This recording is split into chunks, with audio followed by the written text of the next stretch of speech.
আসসালামু আলাইকুম। বাংলাদেশ পুলিশ নামটা শুনলেই কেন জানি না নিজের ভিতর থেকে ঘৃণা চলে আসে। তারা আমাদের বন্ধু ভাবলেও আমরা কিন্তু তাদেরকে জানি চিরশত্রু হিসেবে। কিন্তু কেন? হাতের 5টা আঙুল যেমন সমান হয় না, ঠিক তেমনিভাবে 10 জনের ভিতর একজন যদি অপরাধ করে আর 9 জনও সেই অপরাধে যে দোষী, আসলে তেমনটা না। একজন দুইজন এদিক সেদিক হবে, এটাই স্বাভাবিক। কারণ প্রত্যেকটা মানুষের চিন্তা ভাবনা এক ধরনের না। আজকে আমি আপনাদের সামনে যার কথা বলতে যাচ্ছি তিনি আর কেউ না, তিনি হচ্ছেন আজাদ ভিপি স্যার, যিনি কিনা ইতিমধ্যে বাংলাদেশের ভিতরে একটা আলোড়ন সৃষ্টি করছে শুধুমাত্র মানব সেবা করে। আপনারা কিছুদিন আগেও তার একটা ভিডিও ব্যাপক পরিমাণ ভাইরাল হয়েছে, এমনকি সেটা নিয়ে আলোচনা এবং সমালোচনার ঝড়ও তুলছে। একটা পঙ্গু ছেলেকে তিনি সাহায্যের হাত বাড়িয়ে দিয়ে মানবতার সেবায় ব্যাপকভাবে নাম লিখিয়েছে। বন্ধুরা, আজ তিনি করোনা রোগে আক্রান্ত।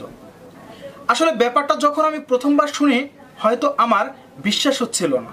কিভাবে একজন মানব সেবায় নিয়োজিত ভালো মানুষ এই রোগে আক্রান্ত হতে পারে?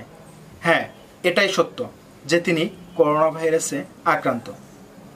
তবে সেটা কিসের জন্য, কি কারণে তিনি এই রোগে আক্রান্ত হলেন? শুধুমাত্র আপনার এবং আমার জন্য, আপনাকে আমাকে ঘরে রাখার জন্য তিনি কিন্তু মাঠে ময়দানে অনেক প্রোগ্রাম করছে। আপনি আমি যাতে ভালো থাকি সেই জন্য কিন্তু প্রতিদিন আমাদেরকে একটু করে সতর্কবার্তা দিত। আজ যিনি আমাদের এই ধরনের সতর্কবার্তা দিত তিনি আজ অসুস্থ।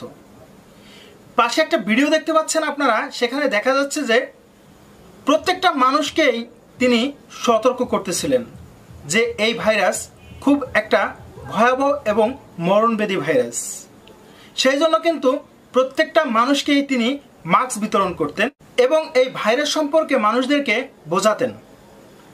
আজ বলতেই হয় যে এই আজাদ স্যারের মতন কিছু সংখ্যক প্রশাসনের ভাইদের কারণে আমরা গর্ব করে বলি যে আমরা বাঙালি।